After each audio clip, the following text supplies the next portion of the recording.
जय गुरु जी। शुक्राना गुरु जी। शुक्राना हमारे गुरु जी महाराज का, साहिब जी का। ओम नमः शिवाय। शिव जी सदा सहाय। ओम नमः शिवाय। गुरु जी सदा सहाय। कभी कभी गुरु जी की तरफ से जब मैसेज आता है कि मांग तेनों की मांगना है तेरी कौन सी विश है जो मैं तेरी पूरी कर सकता हूँ। वो मेरी मर्ज़ी है कि मैं कौन सी पहले पूरी करूँगा, पर उनका तरीका कुछ अलग ही होता है। और मेरे दिल से बस यही निकलता है कि गुरुजी जब तुम मिल गए तो सब कुछ मिल गया। मुझे नहीं चाहिए कुछ भी, तुम्हारा साथ बना रहे, तुम्हारा इतना प्यारा एहसास बना रहे। तुम हमारा हमारा जो साथ दे रहे हो वो हमेशा हमें मिलता रहे। तुम्हारा अंग संग रहना हमें बहुत अच्छा लगता है।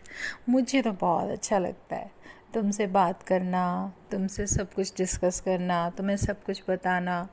और फिर रियलिटी तो ये है कि वो सब कुछ जानते हैं, उन्हें कुछ बताने की ज़रूरत नहीं है। वो इतने प्यारे हैं। और उससे भी बड़ी बात मेरे लिए इम्पोर्टेंट रखती है, वो मेरे डॉक्टर हैं, जो कि हर चीज़ उन्हें पता है कि मुझे कब क्या खाना है, क्या करना है। अगर मेरे लिए कोई चीज़ सही नहीं है संगत जी, तो ये इतने 1000% मल्टीपल करके मैं आपको बता सकती हूँ कि अगर वो चीज़ मेरे लिए ठीक नहीं है तो वो मैं किसी कीमत पर नहीं खा सकती। ये उनकी मेहर है। और उन्होंने अपना इतना प्यारा जल प्रसाद दिया हुआ है जो कि बस एक अलग ही हमें जान देता है, हमें एक न्यू लाइफ देता है। इसके अलावा हमारे पास रह क्या जाता है। इच्छाएं हैं इंसान की, इच्छाएं तो बहुत होती हैं। आप आज 10 इच्छाएं सोच रहे हो कि आज मुझे ये मिल जाए, आज मुझे वो मिल जाए, उसका तो अंत कभी होता ही नहीं है। आप इमेजिन करो, आज आपकी 5 विशेज़ हैं, आपकी वो पूरी हो जाती हैं तो कल 10 और आपके सामने, आपकी आंखों के सामने आ जाएंगी कि ये भी होना चाहिए, ये भी होना चाहिए। लेकिन नहीं, हमें इन सब चक्करों में नहीं पड़ना। और इतने प्यारे जो हमारे भगवान सामने बैठे हैं, उन्हें सब पता है कि हमें कब क्या चाहिए और क्या चीज़ हमारे लिए ज़रूरी है। और जो ज़रूरी है वो हमें मिल जाती है। एक बात है संगत जी, जब हम अपने रब से जुड़ जाते हैं और जो हमें एक ऐसी हैबिट हमारा गुरु डाल देता है कि हमें अमृत वेला करना है या उसका नाम लेना है, या फिर हमारे मन में कुछ ऐसा आए कि हम उसको किस तरीके से अपने मन में रोज़ सिमरन करना शुरू कर दें, तो उसके बाद हमारी जो सोचने समझने का जो नज़रिया होता है वो बदल जाता है, बिल्कुल बदल जाता है। और यकीन मानोगे, हम जो पहले थे वो अब बिल्कुल नहीं है, बिल्कुल चेंज हो चुके हैं। कूल माइंडेड होंगे।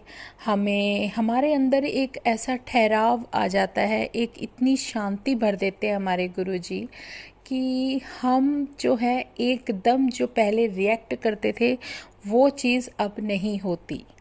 अब ऐसा लगता है जो हो रहा है होना है यार, होने दो, कोई फ़र्क नहीं पड़ता। जो होना है उसको हम रोक नहीं सकते, कुछ हमारे हाथ में नहीं है, सब कुछ उस रब के हाथ में है। और उसके हाथ में है तो सब कुछ अच्छा ही होगा। जो हमारे लिए अच्छा है वो उसको देना ही देना है। क्या मांगे उसके सिवाय। तेरे होते हुए कुछ हम और दुआ कर ही नहीं सकते। तुम सामने होते हो तो तुम्हारे अलावा कुछ दिखता ही नहीं है।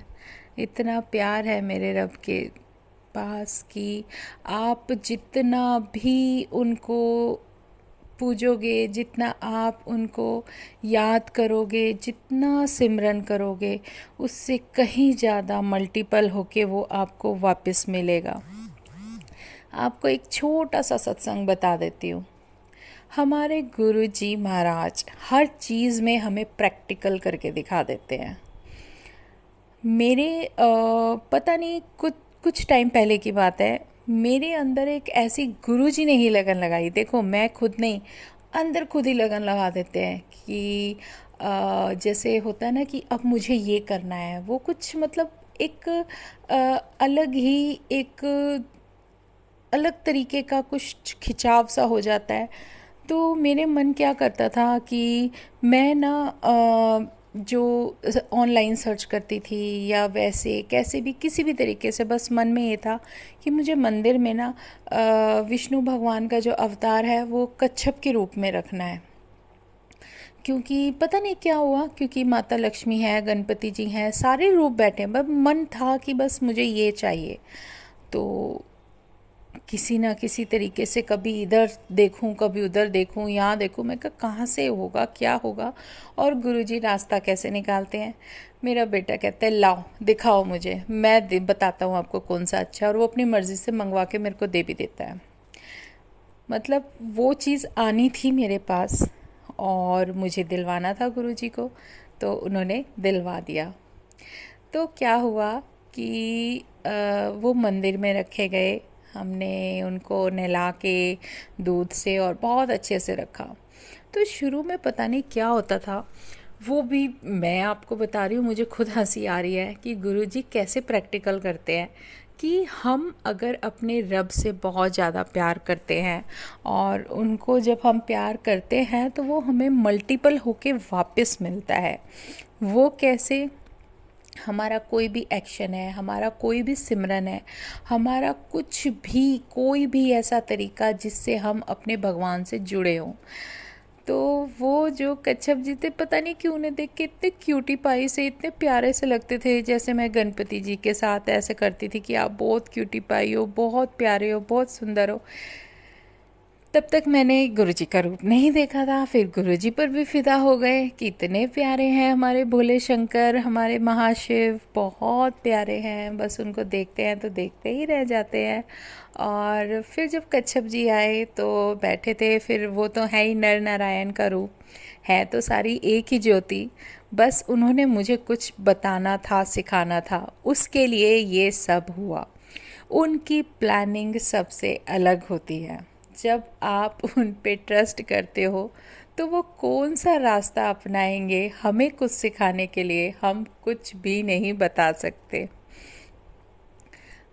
क्या हुआ कि जो कच्छप जी थे, पता नहीं इतना मतलब प्यार आता था। मैं ना उनको उनके फेस पे ना उनको ऐसे टच करके, मतलब जैसे हम छेड़ते हैं ना कि हाय कितने क्यूट हो आप, कितने प्यारे हो, तो ऐसे करने लगी। और उनके जैसे चिक्स होते थे ना, उनको ऐसे करके, मतलब जैसे हम बच्चे को ऐसे करते हैं ना, तो उस तरीके से करने लगी थी।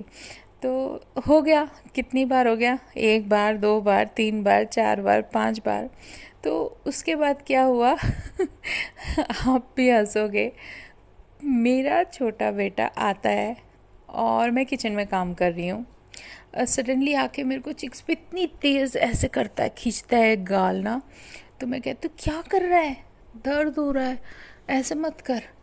तो कह रहा है नहीं नहीं कुछ नहीं, ऐसे ही बस मन कर रहा था। 1 बार 2 बार 3 बार 4 बार ऐसे ही रिपीट होता है। फिर एक दिन मैं सुबह पूजा कर रही थी और मैं फिर उनको ऐसे करने जा रही थी, तो एकदम से गुरुजी ने मेरे को याद दिलाया, अब तेरे को दर्द नहीं हो रहा जब तू उनको ऐसे कर रही है। हाँ मतलब शुक्राना हमारे गुरुजी महाराज का, क्या प्रैक्टिकल करके दिखाया। फिर मेरे को एकदम से याद है, मैं कहा हाँ मेरे को मेरा बेटा अंश भी करता है ऐसे, तो कितना वो होता है ना। तो मैं कहा हाय सॉरी। फिर भगवान से, फिर बस जब उसका मंत्र जाप करते हैं नारायण जी का, तो उनसे भी सॉरी किया, गुरु जी को भी सॉरी किया, क्योंकि वो ऑटोमेटिकली एक ही चीज़ है। और जब मैं उनको ऐसे करती हूँ तो इसका मतलब वो भी कहते होंगे क्या मेरे को बार बार तू छेड़ती रहती है। मतलब कुछ बातें ऐसी होती हैं जो हमारी समझ से बाहर है। जो हमारा अटैचमेंट हमारे भगवान से जुड़ जाता है ना, वो अटैचमेंट कुछ अलग होता है। जो प्यार उनसे हमें मिलता है वो कहीं नहीं मिल सकता। एक अनकंडीशनल लव, एक सोल का एक ऐसा कनेक्शन जो कि हम चाहकर भी किसी से नहीं जुड़ सकते। और वो जब हमें कुछ समझाना चाहते हैं तो उनके समझाने का तरीका इतना इजी और इतना प्यारा होता है कि हम उसको कई बार समझने में इतना टाइम लगा देते हैं कि एक छोटी सी सिंपल सी चीज़ होती है और वही हमें समझ नहीं आती। तो संगत जी, एक गुरुजी मुझे सत्संग याद दिला रहे हैं। हम जब गुरुजी की गद्दी लगाते हैं तो मैंने ना एक बॉक्स बनाया हुआ है। उसके अंदर हमारे गुरुजी की जो ज्वेलरी हम उनको पहनाते हैं या जो डालते हैं वो अलग अलग तरह की उसके एक बॉक्स के अंदर रखी हुई थी मैंने। तो वो कैसे क्या सिखाते हैं कि कभी किसी को कुछ तुम बोलोगे नहीं, सच बोलूँगी, उसमें 1% भी कोई डाउट नहीं होगा। वो बॉक्स के अंदर रखी थी और काफ़ी अच्छी और सुंदर और बहुत प्यारी ज्वेलरी है गुरुजी की। उसमें मेरे ख्याल से 4 और 5 सेट्स हैं। तो सारे मैंने उस बॉक्स में रखे और हमारा एक सत्संग था जो कि माता मंदिर में था, वहाँ पर भी हमने गुरुजी को वेयर कराई थी।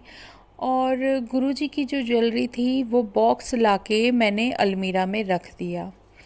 और देखो गुरुजी कैसे पर्दा डाल देते हैं। पहले वो मैंने मेरी ड्रेसिंग टेबल में रखा था कि फिर कब उठा के मैंने वो अलमीरा में रख दिया, इतना मुझे याद था कि मैंने वो रखा है अलमीरा के अंदर। और वो बॉक्स ज्वेलरी का मिसिंग हो जाता है।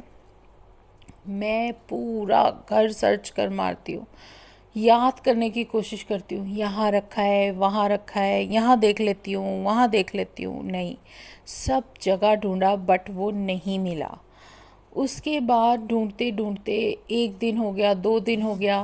फिर देखो हम मेरा टेस्ट कि मैं क्या सोच सकती हूँ वो सब मेरे महाराज जानते हैं, और मेरे दिमाग में क्या थॉट्स आ रहे हैं वो भी जानते हैं। वो सिर्फ ये आजमाते हैं कि तुम्हारे यहाँ अगर कोई सर्वेंट काम कर रहा है तो तुम उसको कुछ नहीं बोलोगे, क्योंकि जब तक तुम किसी को देखो ही नहीं कुछ करने के लिए तो तुम इल्ज़ाम नहीं लगा सकते। तो ये एक बहुत बड़ा लेसन गुरुजी ने मुझे दिया। मेरे मन में आया कि कहीं ऐसा तो नहीं कि ये जो मेड काम कर रही है ये ले गई हो या इसका मन कर गया हो, तो कोई बहुत बड़ी बात नहीं है। फिर मन में ये आया कोई बात नहीं, ब्लेस्ड ज्वेलरी थी, अगर उसने लिया भी होगा तो हो सकता है भाई उसके कल्याण के लिए गुरुजी ने उसको दे दिया। मतलब मैं आप इमेजिन नहीं कर सकते कैसे कैसे थॉट्स। 4 दिन, 5 दिन, 6 दिन ऐसे ही हो गए, लेकिन मेरे को वो इतनी मतलब दिल से अटैच थी ना कि जब मैं गुरुजी को तैयार करती हूँ तो वो पहनाती हूँ तो मुझे बहुत अच्छा लगता था। तो बहुत मतलब मैं उससे बहुत ज़्यादा अटैच थी। तब गुरुजी ने देखो क्या टेस्ट लिया। अब वो यही देखना चाह रहे थे कि मैं मेड को तो कुछ नहीं बोल देती, मतलब हम कोई ऐसी गलती ना करें उसे सिखाने के लिए ये सब हुआ। फिर भी मैंने इनडायरेक्ट वे में मेड को बोला कि तुम ऐसा करो, बेड के इधर देखो, उधर देखो, कहीं बॉक्स कहीं गिर तो नहीं गया, हमारे गुरुजी की ज्वेलरी नहीं मिल रही। वो कहने लगी अच्छा दीदी मैं देख लेती हूँ। उसने सारे को उसने बहुत अच्छे से सर्च किया पर नहीं मिला। फिर मेरे मन में यही आया, मैं कहा गुरुजी जो होगा देखा जाएगा, तुम जानो, तुम्हारा काम जाने, वो बॉक्स नहीं मिल रहा। और उससे कनेक्टेड एक चीज़ ये थी कि मुझे एक सत्संग सेवा मिल गई। सत्संग सेवा मिली थी तभी मैंने इस बॉक्स को सर्च किया, वरना मैं रख के भूल जाती हूँ कि फिर जब उसकी नीड होगी तभी मैं उसको देखूँगी। तो उस सत्संग सेवा में मुझे जाना था और मेरी 1-2 संगत को जाना था। और जहाँ हमने माता मंदिर में जब हमने सत्संग किया था तब वो गुरुजी ने ज्वेलरी पहनी हुई थी। तो उस ज्वेलरी को पहनने के बाद जब वो उतार के मैंने बॉक्स वापस ला के रख दिया था, मुझे बहुत अच्छे से याद आ। फिर भी दिमाग में यही आया, मैं कहा गलती से कहीं ऐसा ना हो कि जो हमारी दीदी ने जो सत्संग करवाया था हो सकता है उनके चोले में ना चला गया हो। तो इस करके मैंने उन्हें कॉल किया, मैं कहा दी आपके पास कोई ज्वेलरी गुरुजी की सेट वाली आई तो नहीं? तो उन्होंने कहा कि नहीं मेरे पास तो नहीं आई। मैं कहा फिर भी आप एक सर्च कर लेना, हो सकता है कि वहाँ आ गई हो। और उन्होंने फिर पता नहीं सडनली क्या हुआ, 10 मिनट बाद मुझे क्या हुआ, मैं नहीं जानती कि मुझे मेरे उस पर क्या गुरुजी ने पर्दा डाला। मुझे ज्वेलरी नहीं मिली थी, लेकिन मैंने उन्हें फ़ोन करके बोला, मैं कहा दी आप परेशान मत हो, ज्वेलरी मिल गई है। तो उन्होंने कहा अच्छा चलो जय गुरुजी। अब उनकी नज़रों में मैंने बोला कि ज्वेलरी मिल गई है, मैंने कहा वो ऐसे ही परेशान होंगे, क्योंकि मुझे अच्छी तरह से याद था कि वो बॉक्स मैं घर वापस लेकर आई हूँ। और उसके बाद उन्होंने मुझसे पूछा कि तुझे ज्वेलरी की क्या ज़रूरत पड़ गई कि तू अभी मतलब इतना मतलब वो इतनी जल्दी दोबारा से पूछ रही है। मैं कहा दी मेरे को कोई सत्संग सेवा मिली है तो मुझे जाना है और वहाँ उन्हें फिर पहनानी है। तो कहने लगे अच्छा, फिर कहने लगे कहाँ पर है। तो देखो गुरुजी की प्लानिंग देखो, मतलब वहाँ पर जाने के लिए वो दीदी का भी मेरे साथ जाना लिखा था। मैं उन्हें सिर्फ ज्वेलरी के कारण ही कॉल कर रही थी, मुझे नहीं पता था कि वो मेरे साथ एज अ सेवादार बन के और उस सत्संग में सेवा देंगे। मतलब उस रब की प्लानिंग कुछ अलग होती है जो हम सोच भी नहीं सकते। हमारे दिमाग में क्या है कुछ नहीं पता। लेकिन उस एक छोटी सी एक जो घटना हो गई ना लाइफ में, वो इतना बड़ा लेसन दे गई कि मैं इमेजिन भी नहीं कर सकती। उस दिन भी मुझे वो ज्वेलरी नहीं मिली। सत्संग के लिए मैं थोड़ा सोच रही थी, मैं कहा क्या करूं। मेरे पास एक न्यू सेट रखा था, मैं कहा चलो आज हम यही वेयर कराएंगे। और वो गुरुजी की मर्जी ही थी कि मैं उस दिन वो पहनाऊं, क्योंकि जो रानी कलर के चोले की डिमांड हमारी संगत ने की थी कि भाई मैं चाहती हूँ रानी कलर का चोला, तो जो मेरे पास था उसके साथ वो सेट बिल्कुल मैचिंग था। मैचिंग मतलब आप समझो कि बिल्कुल इतना प्यारा लग रहा था, इतना ब्यूटीफुल लग रहा था। और वो अब तक एक बार भी वेयर नहीं किया था गुरुजी ने, और उसको मुझे उन्हें पहनाना था।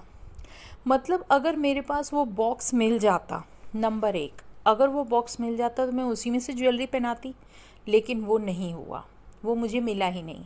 नंबर 2, जब मैंने वो न्यू सेट गुरुजी को वहाँ रानी कलर के चोले के साथ पहनाया तो वो माय गॉड क्या लग रहे थे, कितने ब्यूटीफुल लग रहे थे, बहुत सुंदर दर्शन मिले थे वहाँ पर गुरुजी के। तो ये उनकी उसकी प्लानिंग थी। तीसरा, हम लोगों को 3 लोगों को वहाँ जाना था, लेकिन हमारे साथ एक संगत को और सेवा देनी थी, और वो किस तरीके से उस प्लानिंग में गुरुजी ने इंक्लूड किया और मैं उन्हें इनवाइट कर रही हूँ। और पता है मैंने उनको यही बोला था कि हम इस टाइम जाएंगे, तो उन्होंने कहा नहीं मैं भी चलूँगी। मैंने कहा ठीक है आप रेडी रखना, बता देना। कहने लगे कि ठीक है, अगर मैं फ्री हो गई तो मैं आपको कॉल कर दूँगी।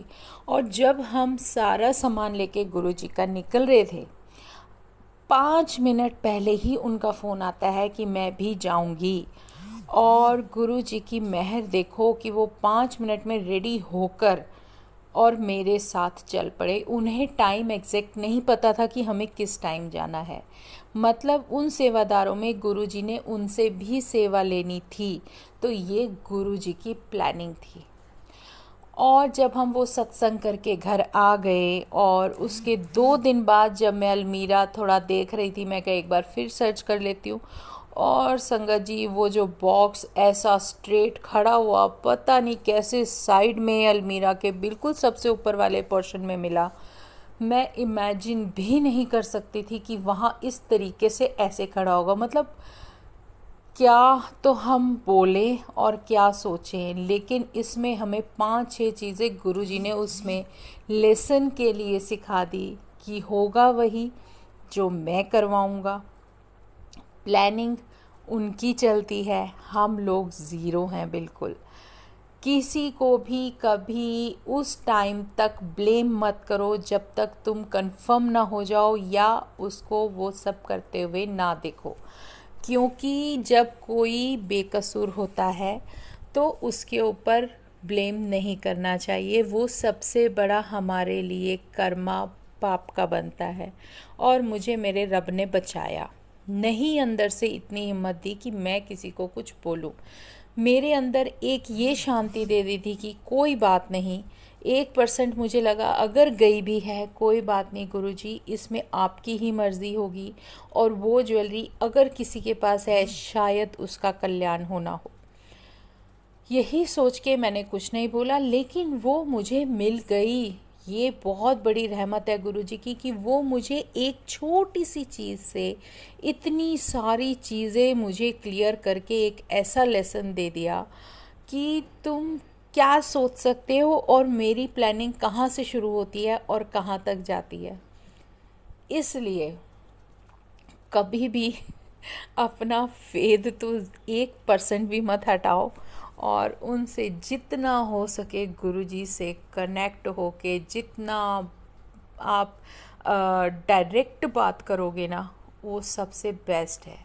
और हम नहीं सोच सकते संगत जी कि हम लोग कहाँ जाएंगे, क्या करेंगे। मेरे साथ ज़्यादातर यही हुआ है कि जब भी मैं कुछ सोच के या ये सोच के बैठती हूँ कि मुझे यहाँ जाना है, अभी कुछ दिन पहले की ही बात है, मुझे जाना था बड़े मंदिर, नहीं गई, गुरुजी ने सेवा दे दी, कोई ज़रूरत नहीं है, जाके सत्संग की सेवा दे दी कि यहाँ पर। और उस संगत के मन में एक दिन पहले ही आता है कि मुझे सत्संग कराना है और हमें दीदी से ही कराना है। ये देखो गुरुजी की माया महिमा। और मैं 3-4 दिन पहले से प्रोग्राम बना के बैठी हूँ कि मुझे बड़े मंदिर जाना है, मुझे इस टाइम निकलना है, तो मैं ये काम रेडी रखूँगी। दिमाग में ऐसे प्लानिंग चलती रहती है। और नहीं, गुरुजी ने तो क्या टाइमिंग शाम की, उन्होंने पूरा दिन मुझसे लिया, कह रहे कर सेवा। तो वो एक अलग ही मतलब एक अलग ही प्रोसेस हो जाता है। उसमें हमारे सोचने समझने का कोई फ़र्क ही नहीं पड़ता। सोचना तो दूर की बात है, हम ये भी नहीं सोच सकते कि इतना % भी हमने खुद किया हो। सारा कुछ उन्हें ही कराना है, कराते भी वही हैं, कराते भी हमारे गुरुजी ही हैं। और फिर जब उनकी स्माइल मिलती है, ओहो, फिर तो बस समझ लो कि तुम फ्लैट हो उनके ऊपर। और ऐसे ही उस सैटरडे हम नहीं गए, तो कोई बात नहीं, गुरुजी ने सेवा दे दी। और देखो नेक्स्ट सैटरडे मुझे जाना था फिर से बड़े मंदिर। मैंने कहा लास्ट सैटरडे नहीं गए यार, इस बार तो गुरुजी अब की बार तो ले जाओ। और सैटरडे की बजाय फ्राइडे का मैसेज आता है कि जो संगत पंजाबी बाग से बस लेकर जा रही हैं वो फ्राइडे को जाएंगी, और बिल्कुल हमारे जस्ट घर के पास आती है वो बस, और उसका हम वेट करते हैं कि अच्छा है कि वो वहाँ से निकले, और घर से ले जाते हैं तो थोड़ा इजी हो जाता है। और देखो मैं सोच के बैठी हूँ, फिर मैं संगत को इन्फॉर्म कर रही हूँ सबको कि यहाँ से बस जाएगी, चलना है चलना है। और देखो गुरुजी की मेहर देखो, महिमा देखो, मैं हैरान और शॉक्ड कि यहाँ से जा रही है जिसके लिए हम तरसते हैं। और फिर मुझे जिनको मैं इनवाइट करने के लिए फ़ोन करती हूँ तो उनका सडनली मैसेज आ जाता है कि नहीं जाना है, हमारे यहाँ सत्संग है और आपको ही करना है। देखो जय गुरुजी, मतलब मैं तो उन्हें बोल रही हूँ कि बस में चलते हैं बड़े मंदिर, लेकिन नहीं, क्रॉस, बहुत बड़ा क्रॉस कि नहीं जाना, यहाँ पे सत्संग सेवा है। मतलब गुरुजी जब खुद घर में आ रहे हैं तो हम कहाँ जाने वाले हैं, हमारी क्या औकात। और फिर उसके बाद उन्होंने सत्संग सेवा दे दी। मतलब अगर हम जो सोचते हैं ना वो हम कभी कर ही नहीं सकते। प्लानिंग हमारे भगवान की चलती है, जो उन्होंने बोल दिया, और जो उन्हें करना है, जो उन्होंने डिसाइड कर दिया, करेंगे हम वही। तो ये उसकी बहुत बड़ी मेहर है संगत जी। और जब हम सत्संग करते हैं ना, तो सत्संग में जब हमारे गुरुजी सामने बैठे होते हैं और इतने प्यारे दर्शन देते हैं, तो वो एक अलग ही नज़ारा होता है, एक अलग शांति, एक अलग सुकून होता है। वैसे भी वो हमेशा हमारे साथ ही रहते हैं, उनका तो बस हम कुछ नहीं कह सकते। हमारे गुरुजी अगर सामने बैठे हैं और हम कुछ भी काम कर रहे हैं, लेकिन सिर्फ एक सेटिस्फेक्शन रहती है कि हमने जब से अपने रब के चरणों में अपनी टेंशन डाली है, अपने आप को सौंपा है, तब से हमारा जो सोचने समझने का तरीका है, एक तो वो चेंज हो जाता है, दूसरा एक इतनी शांति आ जाती है कि हमें ये मालूम है कि हमारा सब करने वाला जब सामने बैठा है तो हमें किस बात की चिंता। तीसरा, जब हम उनसे कुछ डिस्कस करते हैं या कुछ बातें करते हैं तो हमारे अंदर एक ऐसा फेद होता है कि हमें इतना मालूम है कि अगर हमारे लिए सही है तो वो हमारा काम हो जाएगा, अगर सही नहीं है तो किसी कीमत पर नहीं होगा। ये एक बहुत बड़ी एक चीज़ है जो हमें समझने में काफ़ी देर लग जाती है, और इसके तो हम जितने शुक्राने करें उतने कम है कि सही समय पर सही काम होना, और जिसकी हमें बहुत ज़रूरत होती है और बिन बोले हमारा भगवान हमें वो करके दे दे, वो ऐसे रास्ते निकाल दे जो तुम सोच भी नहीं सकते, और हम सर पे हाथ रख के ये सोचते हैं अरे यार ये भी हो सकता था। बताओ गुरुजी, आप कहाँ से कैसे किस तरीके से निकाल कर लेकर चले जाते हो, ये सिर्फ आप ही कर सकते हो। आपके जैसा कोई है ही नहीं दुनिया में, क्योंकि हमारा महाशिव सबसे अच्छा है, था और रहेगा। वो एक ऐसी ज्योति है जो हमें अपनी तरफ जब खींच लेती है तो हमारे मन के सारे सवाल, हमारे मन में सारी उठने वाली उथल पुथल सब शांत कर देते हैं। तो ये उसकी बहुत बड़ी मेहर है। और संगत जी, ये तो एक बहुत बड़ा भी नहीं था, एक छोटा सा इंसिडेंट था, एक ऐसा लेसन था जो गुरुजी ने ये सिखाना था, हमें ये बताना था कि देखो तुम्हारे पास क्या है क्या नहीं, किसी भी चीज़ से ना तुम मोह मत रखो। कोई भी चीज़ कभी तुम्हारे पास आती है, तुम्हारे पास है, वो चली भी जाए तो तुम्हें फ़र्क नहीं पड़ना चाहिए, क्योंकि अगर चीज़ों से प्यार करोगे तो तुम उससे ऊपर नहीं उठ पाओगे। चीज़ों से प्यार करना छोड़ दो, इंसान से प्यार करना सीखो। जो हम भगवान क्या है, भगवान तो हम सबके अंदर है, बाहर है। हम आपने वो एक लाइन सुनी है ना, मेरे अंदर तू मेरे बाहर तू, मेरे रोम रोम में बस तू ही तू। तो ये सिर्फ गाने के लिए नहीं है, ये हमें एक मैसेज भी देती है कि जब वो भगवान सामने वाला हमारे अंदर भी है, बाहर भी है, अंग संग भी है, तो उससे ज़्यादा कीमती कोई चीज़ हमारे लिए होनी ही नहीं चाहिए। क्या है ये चीज़ें? चीज़ों से तो प्यार कभी करना ही नहीं चाहिए। कौन सी चीज़ कब तुम्हारा साथ छोड़ जाएगी को तुम्हें कुछ नहीं पता, ना कोई फ़र्क पड़ता है। लेकिन वो एक भगवान ऐसा है, वो हमारा रब ऐसा है, कोई कहीं भी चला जाए, आपका कोई भी रिश्ता जहाँ साथ ना देना, वो हमेशा तुम्हारे साथ रहता है। एक सत्संग है जो मैंने अमृत वेले में सुना है। एक संत जी थे जो कि हमारे नानक जी के बहुत बड़े भक्त थे, उन्हीं के कहे में रहते हैं। संगत जी, एक बात बताऊं, जब हम अपने भगवान के कहे में रहते हैं ना, जो उनके वचन है हम वो मानते हैं, और जब हम उनकी मर्ज़ी के अकॉर्डिंग चलते हैं तो उन्हें हमारी बात माननी पड़ती है, उन्हें हमारा साथ देना पड़ता है। उन्हें पता है कि हम उनके कहे में हैं और उन्हें हमारे सारे काम करने हैं। तो क्या होता है कि उनको किसी काम से बाहर जाना पड़ता है, और किस रास्ते में एक मुस्लिम राजा थे जो कि इन चीज़ों में ज़्यादा विश्वास नहीं रखते थे। तो उन्होंने उनसे एक कुछ काम करने के लिए कहा।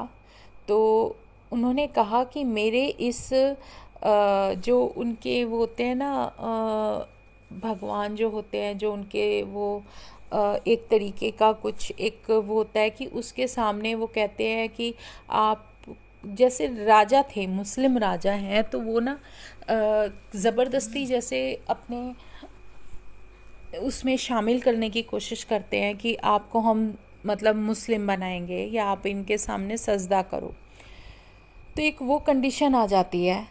तब वो कहते हैं कि अगर मैं सिख हूँ और मुझे मेरे नानक ने ये सिखाया है कि हर धर्म की हमें रिस्पेक्ट करनी है, ठीक है, हर धर्म की रिस्पेक्ट करनी है। अब अगर हम धर्म की रिस्पेक्ट करते हैं तो हम उसे इज्जत देते हुए उसके सामने सजदा करते हैं। अगर तुम ज़बरदस्ती करोगे कि नहीं तुम्हें ये करना है, तो वो मैं नहीं करूँगा।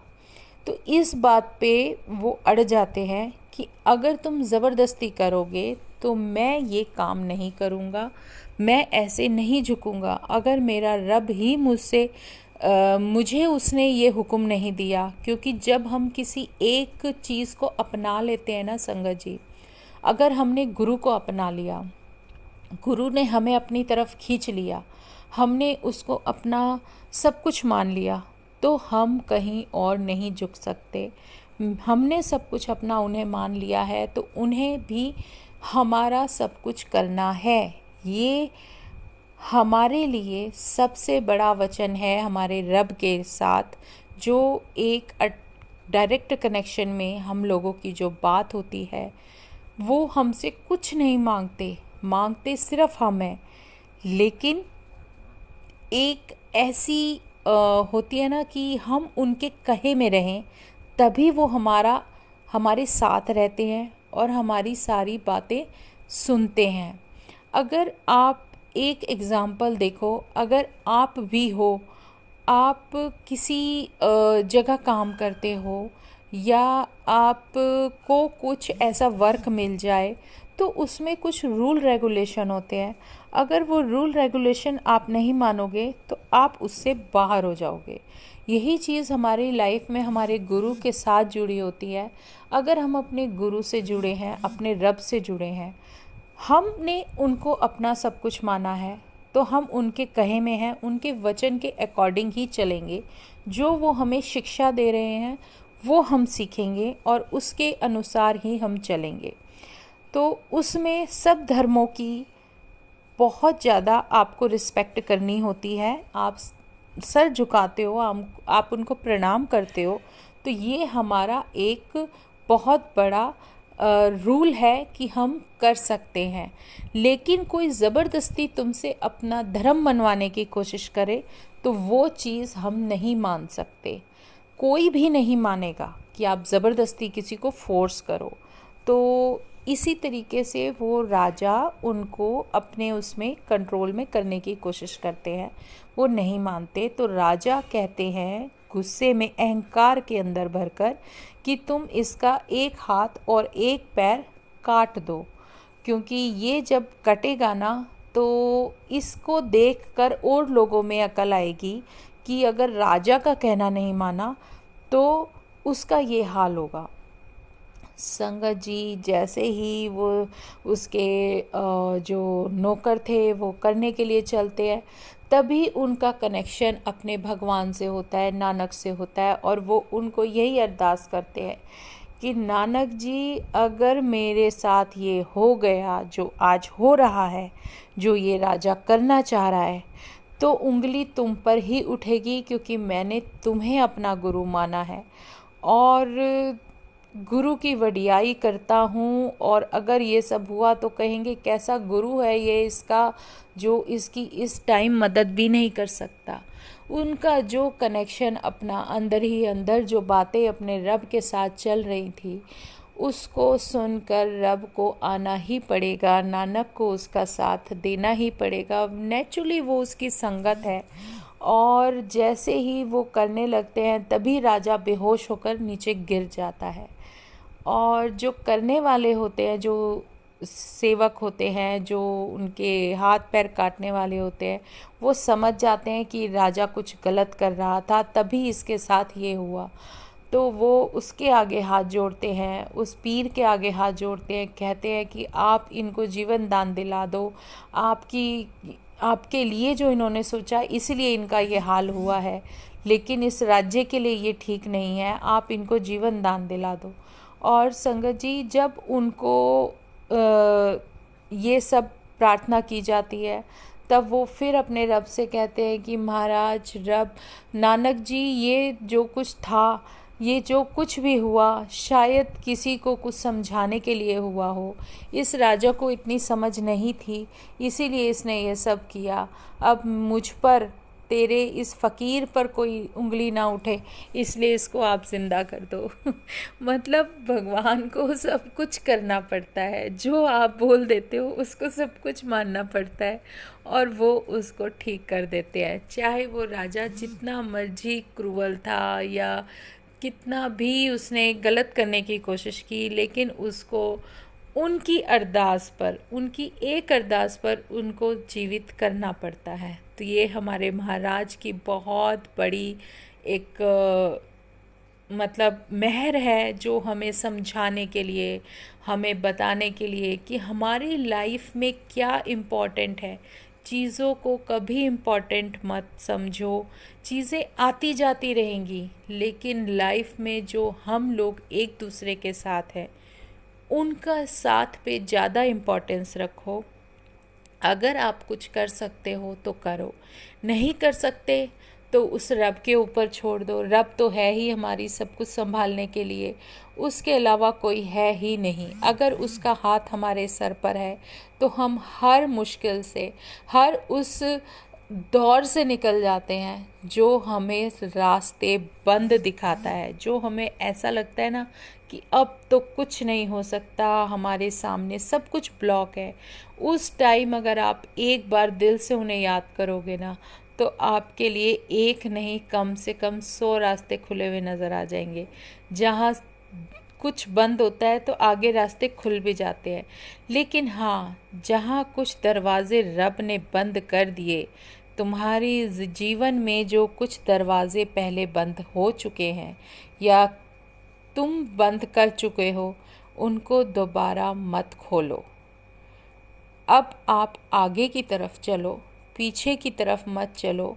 ये बहुत बड़ा लेसन हमें लाइफ का हमारा रब साथ साथ देता रहता है। साथ उसका ज़्यादा इम्पोर्टेंट है और किसी का नहीं। तो जय गुरु जी, शुक्राना गुरु जी, अनंतम शुक्राना हमारे गुरु जी महाराज का। ओम नमः शिवाय, शिवजी सदा सहाय। ओम नमः शिवाय, गुरुजी सदा सहाय। कल फिर हम और अच्छे अच्छे सत्संग के साथ मिलेंगे। जय गुरु जी, शुक्राना गुरु जी।